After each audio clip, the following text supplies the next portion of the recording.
Welcome to today's Welcome to today's SWIFT meeting. Today we're gonna have an alumni panel, but first make sure you sign in with our sign-in link. You can also scan the QR code. I'm gonna give you 5 seconds. 5, 4, 3, 2, 1. Okay, cool. Hopefully you got the link. Become a paid member. Taylor's gonna talk about this. Yeah, so become a paid member, it's pretty cool. A lot of cool swags plus benefits that you can get. Biggest thing that I want to announce is that paid members get Swift stoles for graduation. This is only if you're graduating, and if you're a paid member and you want to look good on stage, consider being a paid member and fill in the form for the Swift stoles. It's on the link tree as well. Let me know if you have any questions about that. Everyone good? Okay, that's all.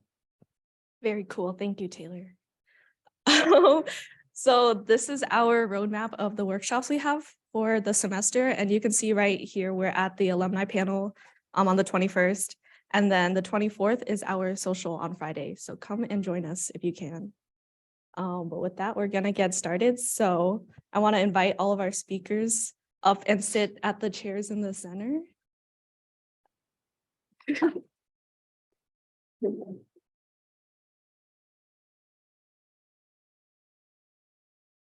Okay, so we're gonna first go one by one and introduce everyone. So first we have Ben. Hi, everybody. Good afternoon. It's good to be back. My name is Benjamin Dillon. I'm a Cal Poly alumni, class of 2018. I was in Swift all 4 years, CPTC, CCDC. So if you guys are doing it now, I'd love to talk to you about it. I'm just excited to be back. So thanks for having me. Hey everyone, I'm Joe. I'm Ben's brother. I did a lot of the same stuff he did. But yeah, I graduated class of 2021. Always glad to be back and see everyone. So yeah, happy to help answer any questions. Howdy, I'm Matt, currently a senior security engineer for the Walt Disney Company. Back when I was at Cal Poly, I was a Swift member my senior year, but before that, I was the president of FAST and I was in MISA for all 3 years I was here. Graduated 2017. Excited to be here with friends and a former student of mine when I taught at Cal Poly. Hi, I'm Vincent. I'm an intern. And we're here. Here's Tay. Hi, can you guys see or hear me? Hello?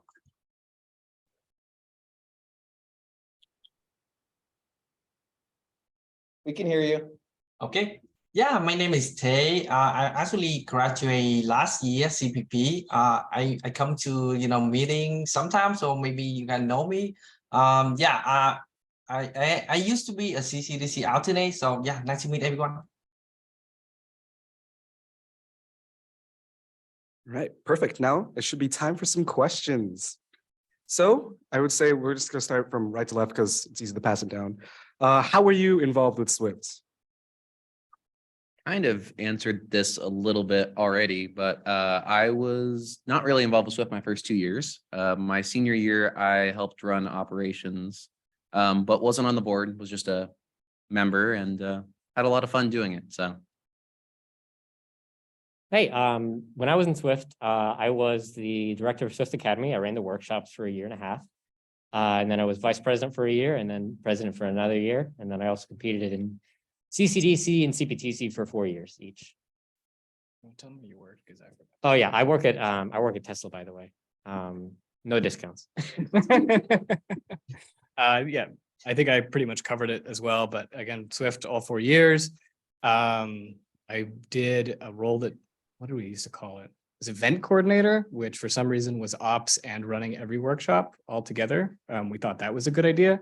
So I did that my sophomore year. And then I was president my junior and senior years. I did CCDC on and off. I did 2 years of CPTC. I was involved in most events that we would run here. So a lot of hours, a lot of blood, sweat, and tears for Swift. And I told him to do it. I work at Workday. I'm a senior cybersecurity engineer there because I forgot to say that as well. So Cool. And then we have Tay. Yeah, so I actually joined Swift pretty late. I joined Swift, in my last year as Cali Pomona, right? I really in a really hard spot. I'm looking for a lot of internship, but I failed. But luckily Swift helped me. They saved me with the boot camp, and then I got a spot in the CCDC alternate. I joined a lot with these amazing individuals. Every week. And then we do some, project and, RBB. I think that's when we do RBB seriously. And then this is like where you got RBBs like nowadays. I also a security analyst at Robert Half. So therefore, not missing that. Oh, thank you. It's very cool listening to you guys talk about things that we're like familiar with as students here, and then you're already like in the workforce. That's very inspiring. Okay, so next question. I'm inspired. Next we have our favorite memories at Swift. I know we all have lots of interesting stories to share. Yeah. So. I think one of the ones that always comes to mind is CPTC, because 2 years in a row we were there right when daylight savings time was happening. And let me tell you, there's nothing more motivating, we'll say more motivating, than watching it be 2 a.m. and then 1 a.m. again, and then 2 a.m. again, and then 3 a.m. And we only slept like half an hour that day. And that was only because we got an extra hour from daylight savings time. So we were like, we slept negative 30 minutes that day. But those were fun. The all-nighters for running Hack Poly was a lot of fun. A lot of CCDC shenanigans. I think those are probably my favorites, probably going to the big events and kind of working with people I really liked and, pulling those all-nighters. Yeah, so for me, Hack Poly was another fun one. I don't think it is Hack Poly still around? You guys know what that is? Big hackathon. It was a big hackathon. It was held, Poly, what was the club that ran it? Poly Founders ran it. I don't know if they exist. They kind of disintegrated. But that was a fun one. You'd stay up all night, you'd run the hackathon, we'd run the network. That was a big blast. One of the most fun things I remember doing is we would be in the lab and using some funds we got some software-defined radios. I'm sure you still guys have them. I don't know if you know where they are, but essentially with these software-defined radios, we could record and do replay attacks on any type of radio system. So that was fun, opening the gates, the lift gates for cars. We recorded that, and we could open them from top of the CLA. We could open the one like across campus at the in the driveway that goes near the kind of like campus center. That was fun. We actually got a car stuck one time. That was not good. Forget we got to unlock Kyle's car. Oh yeah, we couldn't unlock someone's car. That was a fun one. Yeah, a couple of fun memories. Surprised you admit to all those. Yeah, great. Oh gosh. I would say the two that stick out in my head is 1 year for CCDC. We were all staying up at Kellogg West, and we woke up in the morning, we got ready to shower, and we realized it was only cold water. There was no hot water. Yeah, let's just say Cal Poly got made fun of that day quite a bit by the other teams. I think we got a note left in the door about cold water. But that was kind of fun. And then I would say another one is Hack Poly again. And I'm pretty sure there's a photo of me somewhere that was I was working on the networking gear and I fell asleep underneath the table. And I don't think I had a pillow, so I was like sleeping on like a backpack or something, and it was spectacular. So those were some interesting and very fun memories. I kind of wish I was able to control those gates, because then I could, go through the shuttle route. So, I mean, that's pretty good. But anyway, next question. Oh, sorry, Tay. Sorry, I forgot about Tay. I'm sorry for Tay. Yeah, no problem. I think my most memory with Swift is actually when we prepare for RBB, Reverse Blue. I remember is that like we have to move from the old room, like the small room, into our current room. We have to bring all our server, I will have to put it into the car and then just ride it. And all the way, it just broke. And then everything we have prepared for RVB just, losses. And then someone sent me, I think, a message on 8 p.m. something, just say, yeah, everything is broke. Like, and then all our team have to, come to Swift and stay there all night to fixing stuff, making sure like everything is like in play, because we have, the event like in the next morning. So like, it's Friday night, we supposed to we go to party or something, right? But just everyone just, join hand and then making sure like everyone, everything is in play, everything is good to go. It's really a good memory for me. Like, everyone is just so, friendly, just, being sure that, everything is working so that, student can have RVP for to try. I just think that is really something that only Swift have. That's it, like the most memory I have with Swift. Really, thank you, guys. Thank you very much, Tay. As you can tell, Swift's infrastructure has always had problems, but we're always got each other's back. So next question. What kind of split did you have between focusing on classes and extracurriculars, and did you do it correctly? Oh, sure. Let's throw it to Tay first. Yeah, I would say I would split between, class about 40%, and then, the 60% on other stuff. I understand, school is important, but, other thing also important for your, your future career, especially, internship, project, and especially, club activity, because that is where you're gonna get the experience. So that's where you can apply the knowledge you get at school, right, into something that of your own, right? For example, project. That's where you can show to other people, what you do in your free time. Show that you are interested in cybersecurity, right? And then you not just study, you actually apply that, and then it's become your experience. I think that's like one of the stuff that employer looking for, potential a good candidate. Thank you. Kind of split. I'm gonna lean towards close to probably 75 outside of the classroom, 25 in the classroom. Was it the best split in your opinion? I mean, I'm gonna say yes, because I had a lot of fun doing it. And as someone who's taught here, I feel comfortable saying this. The skills and stuff you learn in the classroom are good fundamental skills that will help you throughout different parts of your career. But the vast majority of what you do in your career, you'll never touch in the classroom, and you'll just start learning. And then every job you do outside after you leave, you'll kind of build a skill set. Then you'll go to another one, you'll build another skill set. And oftentimes they don't even necessarily care as much that you have the exact skill set, but you have a similar or a bunch of skills that can translate into being good at that next job. So you do have flexibility and being able to move around and stuff. So building a lot of good fundamental skills across the board, and also interacting with others, and those, getting to build your soft skills too is really important. And you don't really get that often in the classroom. It's like forced presentations, and no one likes those to begin with. So you're not really getting good soft skills that way.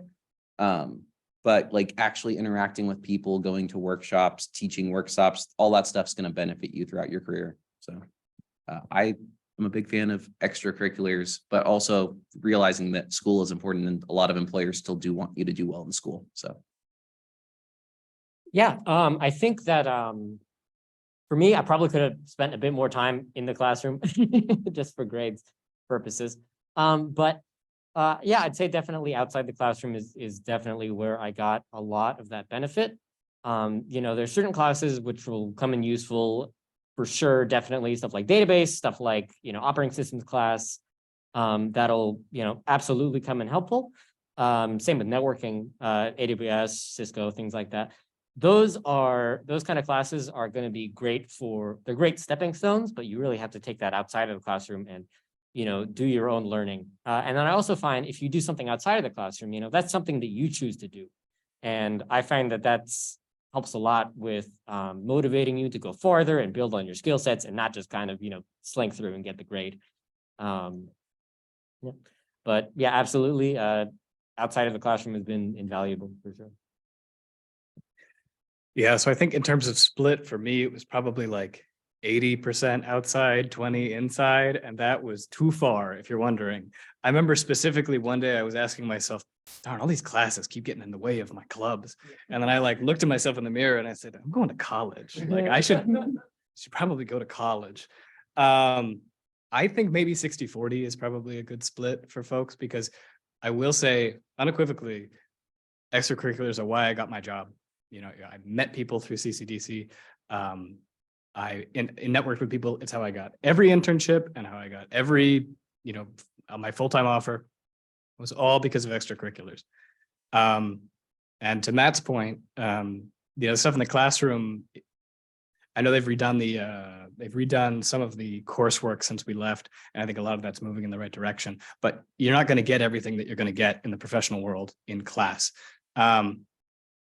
But I do think this is an excellent time in your lives to take any class that you ever could possibly want to take.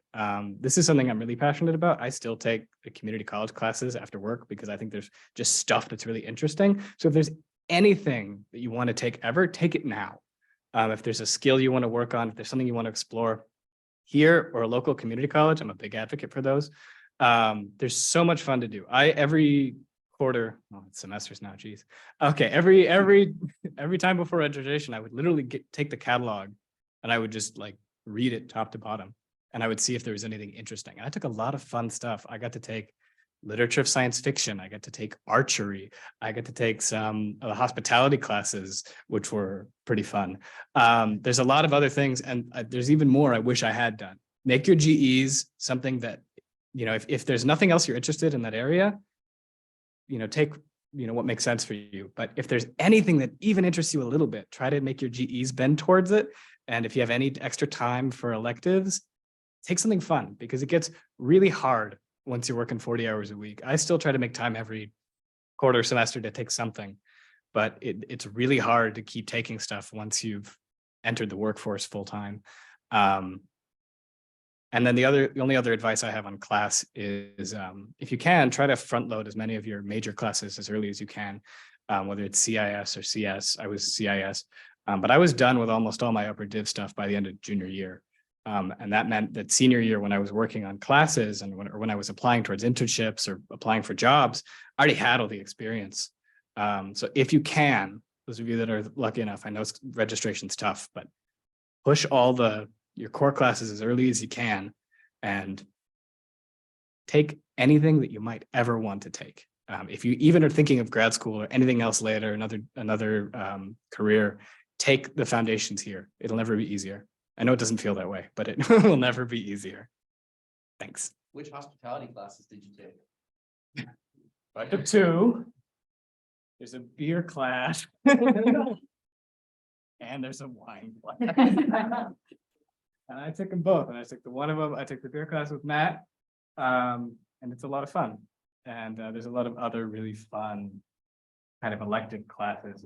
I took like the history of it was called at the time like history of Earth in 10 weeks. It was one of the most fun I had it was like a geology class. That was one of the most fun I had. We had a week on dinosaurs. Like I've had a week on dinosaurs since I was 8, but there's a lot of fun stuff in there. So if you want any class recs, I've got lots of them, but beer and wine's pretty fun. Just take them after you turn 21. Yeah, of course. Learning can be fun. Exactly. Exactly. And you can take other classes besides cyber. Yeah, they exist. Okay. Moving on to our next question, digging into it, how do you get started applying to internships? I know a lot of our club members right now are looking for their first internship, so any insight you have on what that was like for you would be appreciated. Sure. Yeah, so as I mentioned, any of these events where you get to run into people in the workforce is a really valuable opportunity. So participate in everything you can, whether it's, you know, ITC or CCDC or, you know, any of the competitions, you're going to run into people. And just starting that contact is really important. I never have gotten a single position that I didn't have someone on the inside for. I had a connection with somebody. They were able to, you know, give me and it wasn't stuff I came to Cal Poly with. I had to cultivate these at Cal Poly, but if you can talk to anybody in the industry, do it. And the other thing you can do is you can propose things. My first internship, I just said, what if you did this? And they said, oh, we'll let you do that. just because I came with them with an idea. So do everything you can to try to just meet as many people professionally. If you're going to the professional organizations are really good too. If you want to go to like OWASP or ISACA or any of those external ones, they're really good. But if your plan is to just, I had colleagues and friends that their plan was just to apply to 200 things and never have talked to anyone in person. To me, that's not a very good use of time. To me, I think you have to go out there and try to connect with the people that you can. So that's kind of my 2 cents. Yeah, I have a similar story regards to how I got. So I had 2 internships and I had my full-time job. So my first internship I got through someone I met here at Cal Poly. It was my CCDC team captain. He had just graduated. He started working. He put in the recommendation for me. And then the second was someone that I met through through an event. They came out and did recruiting. Workday did recruiting. That manager eventually moved on to Tesla and then, helped me get the internship there. So definitely networking is important. Absolutely. If you feel like, oh no, I don't have an internship coming up, make those connections, talk to people, reach out to your professors. I remember for my second internship, I had put off applying way too late. I, wasn't sure where to go. So I went to Dr. Pike and I said, Dr. Pike, I'd like to apply to an internship. Could you make me some recommendations? He made me the recommendation. He reached out to my, future manager and he, said, hey, I've got this guy, you've met him before, and he kind of remade that connection.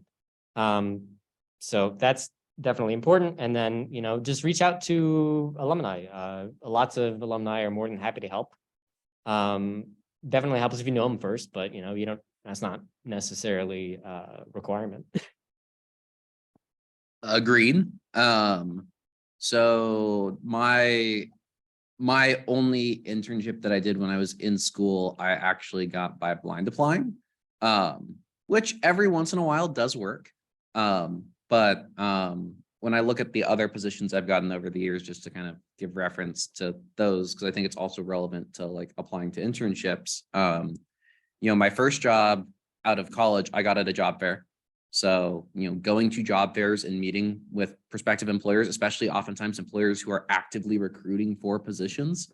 It doesn't get much better than that because then they can associate a face with the name. And if you make a really good impression, that can go a long ways. I would say, kind of similar to that, stuff like oftentimes tech symposium, oftentimes the speakers there will be giving out internships or be looking to recruit or hire people. So I would definitely encourage you all to go to tech symposium if it hasn't. I don't think it's happened yet, right? No, it has not. Next month. So there's my tech symposium plug. They did not ask me to do that, but I just felt like it was a good plug opportunity. My second job out of college, I got through a friend who I was in the clubs with at Cal Poly. And I'm actually going on a ski trip with this coming weekend. So just to say, your friends and the people you meet in school and in the clubs can be a really valuable resource because she had passed up my resume internally and it got up to like a senior recruiter and they said, go recruit this person basically. And the recruiter helped me find a job with a team that I didn't expect to be on, but was actually a really good opportunity. And then my most recent job, I got through 2 blind applications to Disney. So one of them, they're like, no, thank you. We've got much more qualified people that we're interviewing. The other one, they're like, yeah, we'd like to interview you. So there's a balance between like, if there's a company you want to work for, you don't necessarily know someone, apply for it. You miss 100% of the shots you don't take. But at the same time, like put yourself out there and you can really set yourself up for success by doing other things and interacting with people. Oh, he plugged tech symposium for me. Anyway, Tay? Yeah, so for me, actually, I think a really good place for you to get the internship is the annual cybersecurity job work fair at CPP. I think it's on October every year. That's the way I got to meet Robert Half. So I joined the Robert Half apprentice because of that.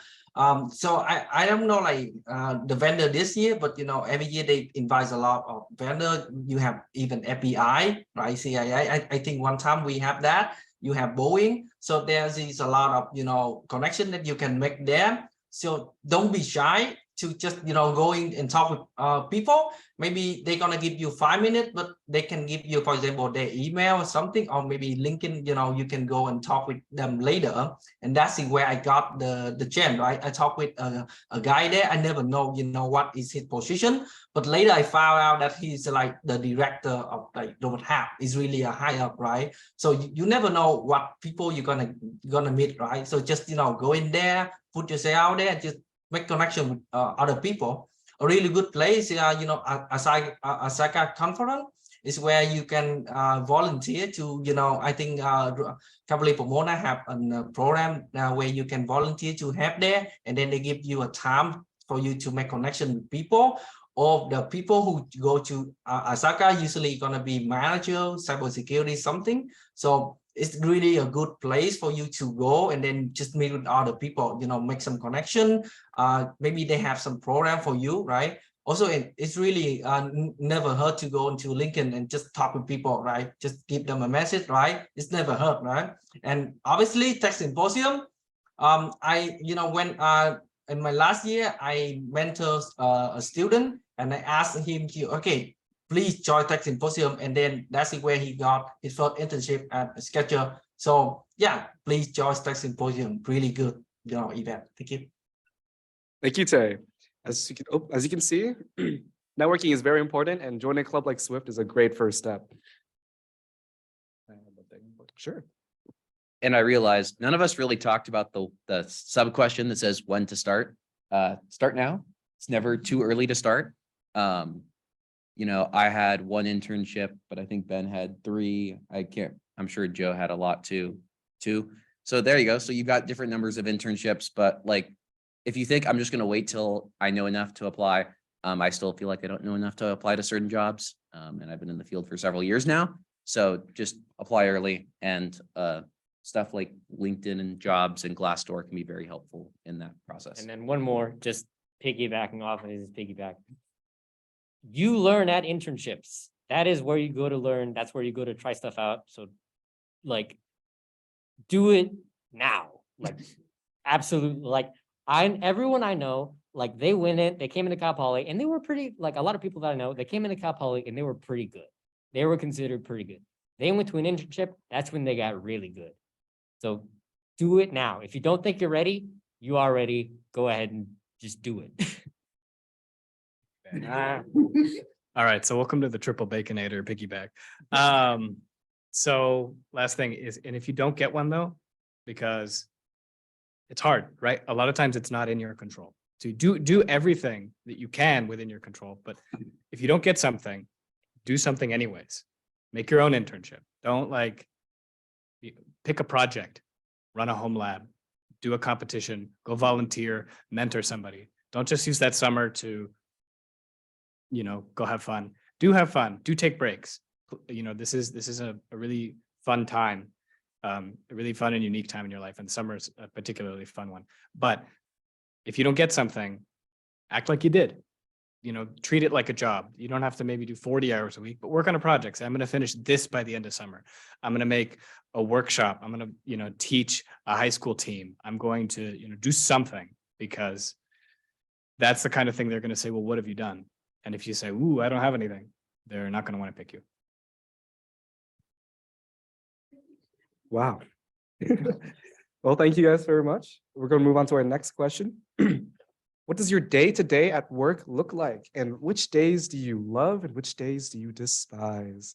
Let's go move it to Tay first.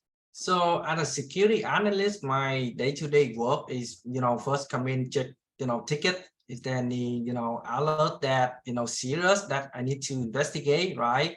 Is there any incident, right? If you work in cybersecurity, you're going to be really sensitive with the work incident, right? Is there any incident going on? Is there any account being compromised? Anything broken at all, right? So, and also I'm looking for open source intelligence, you know, going through the Hacker News, Twitter, basically to see like what is like the newest trend. Is there any new zero-day exploit that we don't know, right? Is there any new vulnerability that we, you know, have to patching on, right? The day that I enjoy is just the normal peaceful day, you know, not so much alert, no meeting, like too much meeting. When you're working, you're gonna see that meeting gonna be sometimes take like 80% of your day. You just go into meeting and then hearing people talking all the time. It can be, you know, boring sometimes. So just don't have, you know, too much meeting. Just normal peaceful day. The day that I despise a lot is like incident day. That, you know, sometimes when you work in a team, you have to work like, you know, cover for 24 hours, right? But if you have an incident on your off hour, you have to log in and then, you know, doing work. You cannot just, you know, sleep and then let other people work, right? So sometimes you have to work like, I would say maybe 16 hours if you have incident. So that's it, like the day I really hate. Yeah. Okay. Thank you. Thank you very much. My day to day, I'd say most mornings start with a cup of coffee because I can't survive without coffee these days. I honestly did not start that though till after college, when I was probably 5-6 months into my first job. And then I realized, oh gosh, I can't do this every morning. And then I started drinking coffee and I've never gone back. So it's not a problem. Then, you know, I usually have like my mornings, you know, scrum meetings and stuff. I'll sync with my team. Then honestly, thankfully, I haven't had a ton of meetings yet. But I would say the days I enjoy are the days when I have an interesting, hard problem to solve and I solve it at the end of the day. The days I don't enjoy are the ones where I have an interesting, cool, hard problem to solve and I don't solve the problem by the end of the day. And I have to like put it, like kind of just set it aside and be like, okay, I'm coming back to this tomorrow. Those are not the fun days. The other not fun days is starting next week. I have to start commuting to the office, which is going to sound really weird, but I know. It's going to be 1.5 to 2 hours in each direction by train. So not looking forward to those days, but looking forward to Fridays because I'm going to be remote. So those are the other kind of days I like. So when you're looking for jobs, you know, find something that's going to give you like what you want and are interested in. And also like find a place that's going to give you that work-life balance. You're not going to be worrying about commuting 3 to 4 hours a day. As someone who's done I commuted from Fullerton to Burbank for my Warner Brothers internship. That was no fun. That was 2 hours one way as well. That is not a fun time. Let's see, what was the question again? Day to day, yes. I actually don't drink that much coffee. I just choose to live in perpetual tiredness. Not the best. I'm not saying it's the best strategy, but it is a strategy. As far as my day to day, you know, I have my daily meetings, a couple of quick stand-ups, 15 minutes piece for, you know, various projects that I'm working on. You know, probably anywhere from, you know, 1 or 2, you know, 1 or 2 hours of meetings a day. Lucky days, I don't have any except for the stand-ups. And then a lot of that is, you know, kind of solo work. So a lot of that is, I work a lot in terms of setting up like security tools and infrastructure and automation. So a lot of my work is, you know, Python scripting or Ansible or Puppet or Jenkins or, you know, stuff like that. So, but it is nice to get some time where you're uninterrupted by meetings. Meetings will will definitely interrupt your flow. Yeah, my commute is about 3.5 feet from my bed to my desk. It's pretty nice. No, so I usually get up, and to Matt's point, no, that is a big thing to consider when you're looking at jobs. When I was commuting to work, every year I moved closer to the office. I was like, "Ooh, I'm like 15 minutes away," and I said, "That's not good enough. I want to be 5 minutes away." Commuting is a horrible thing if you can avoid it. No, so I get up, and since I also work on the infrastructure side of things, so we do, you know, my days are split between like doing the operationals work of like whether we're doing, you know, updates or deploying new infrastructure. You know, there's that side, and then there's the design side. I'm very lucky in that they give me a lot of control about what our systems are going to look like going forward. So I get to spend a lot of time. Unfortunately, there's a lot of meetings involved with that, but it means there's a lot of kind of ownership, which is exciting. And then other times there are, you know, luckily as I work on the blue team side, I tend not to get called in for incidents very often. So when I get called in for something, it's usually an outage, and at least it's, you know, something I'm familiar with. It's something I can fix.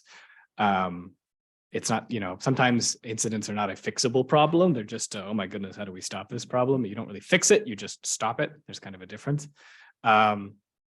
for me, I've at least got some, knowledge in how it all works. For those of you on CCDC, seeing these environments that are black teamed, you're like, oh, this would never happen in the real world. No one would ever write something like this and not document it.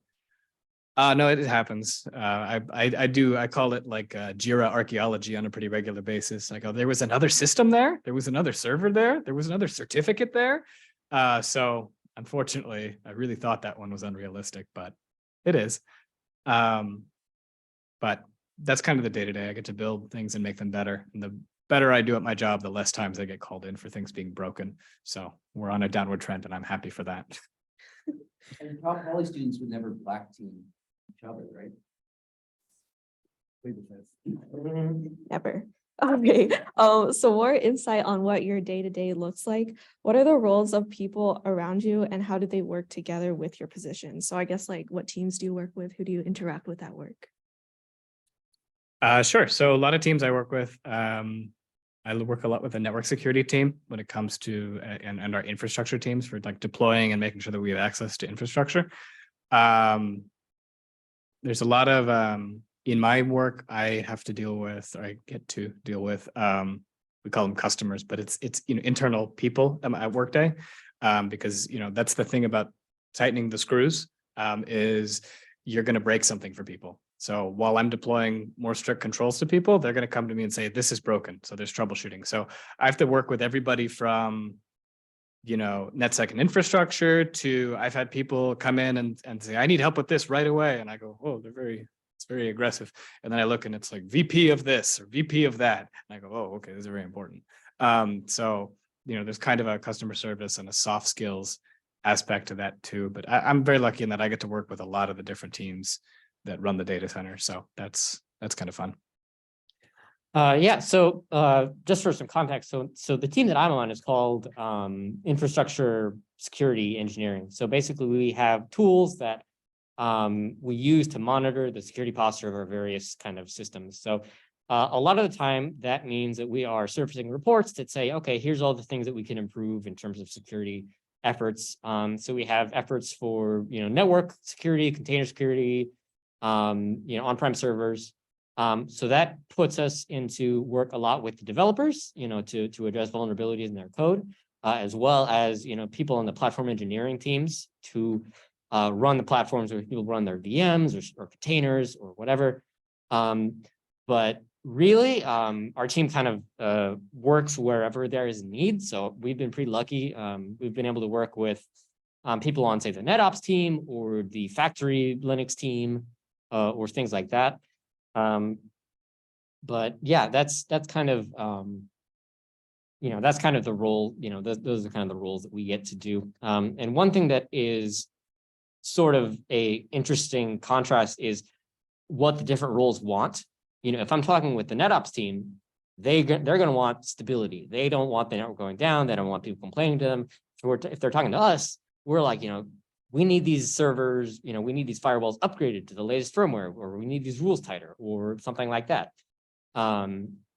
And a lot of the way you interact really comes down to the priorities of the business. For us, the business is make cars. If you're not making cars, there's a big problem and you're in big trouble.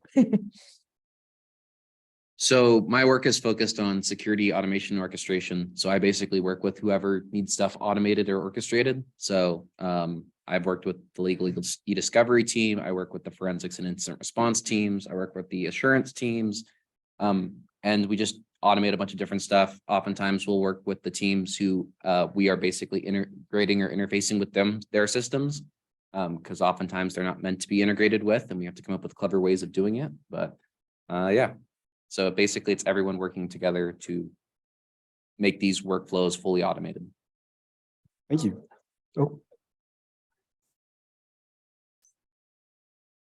Cool. Speed run? Sure, speed run. All right, Tay. Yeah, so as a security analyst, I work a lot with the security engineering, right? Is the guy that build the tool for us. Yeah. So I use their tool. So what if the tool broken, right? I report to them so that they can fix it, and then we can improve the process. I also work a lot with the vulnerability team in making sure that, is there any assets that not, up to date? Is there any news about vulnerability? I send it to them so that they can, patching that. Also, I work a lot with user, like, most of the time you're gonna see alert from user installing things that they're not supposed to do. I even see a guy installing Steam on their machine and they download like the Sim 4 or something. So, it's a lot interact with user. So yeah, that's it, like what the role I have. Yeah. Great, thank you very much. As you can see, cybersecurity is not just a solitary job. There's a lot of interaction. But moving on to the next question. Okay. Perfect.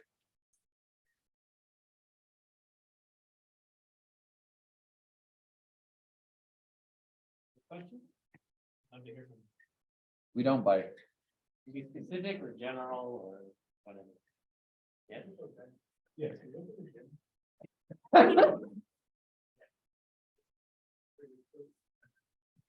Nice split. Okay, I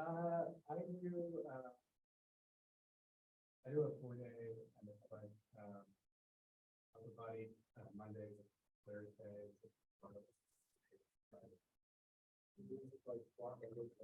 Yeah, it's going with friends. This is what it's over time. Fine, stuff like that. So, what are your maxes for the rest of the week? I played the fifth. We can talk lifting later if you want, though. Home gym is the way to go, by the way. Anybody else?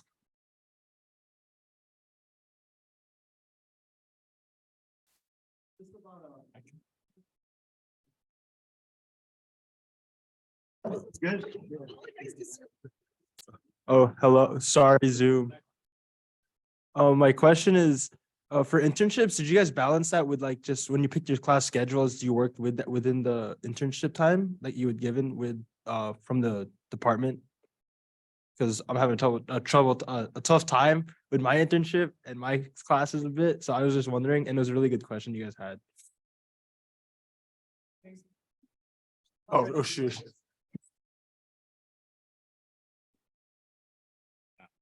I always tried to do mine in the summers because I could not balance them with work. There were 2 attempts where I was like, oh, let's try to do this with work. And then both times we just said, you know what, we're just going to do this in the summer.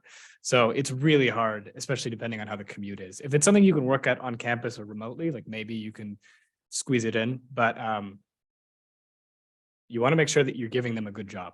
So make sure you can still succeed in your classes, still do your clubs, and that also you're giving them a good job. You're better off saying, you really like me, bring me back next summer, than like, going down to like 5 hours a week. It's really hard for a manager too, to like give you effective work and for you to be growing if you're only doing a few hours a week. That's my 2 cents, but there's different ways to do it.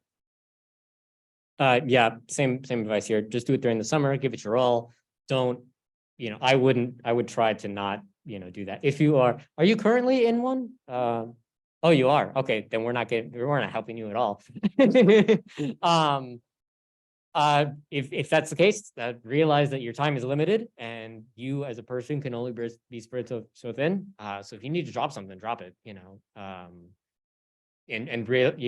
that's up to you to prioritize and figure out what you value and what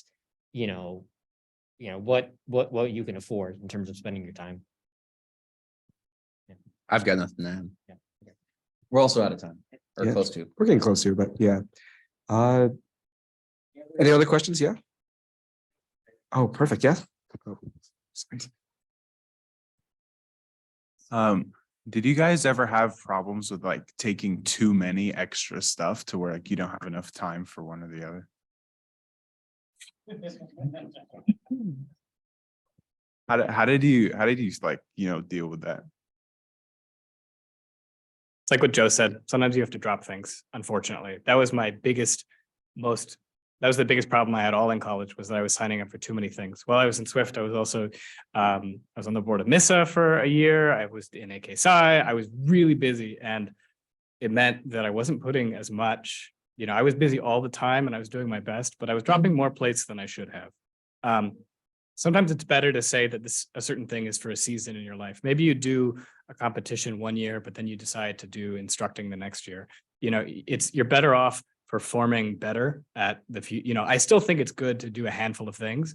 I'd be a huge hypocrite if I didn't believe that still, but it's worth trying to set those expectations. And if you set them and you can exceed them, great, but don't try to promise everybody everything.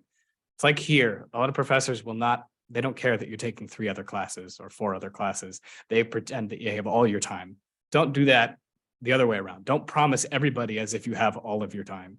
Know that when you make commitments, and sometimes you might have to scale back, and that's okay. There's other people for a lot of the opportunities, but you have to make sure that you get what you said you'd do done. Yeah.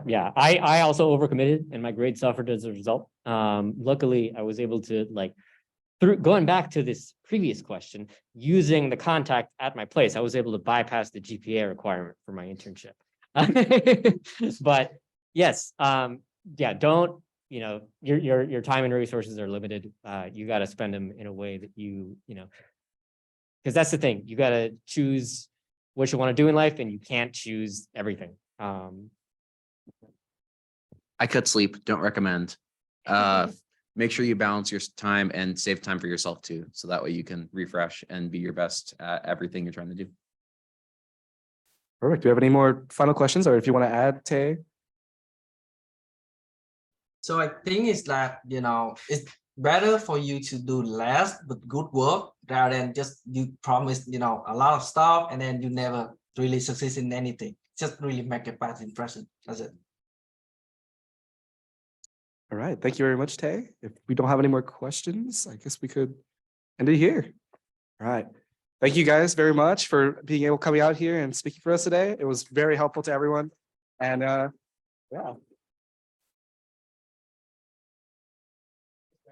No problem.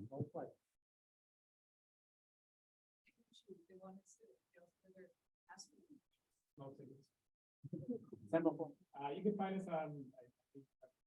Feel free to reach out to me on LinkedIn. Same, just if I don't reply super quickly, I'm just bad at LinkedIn. Yeah.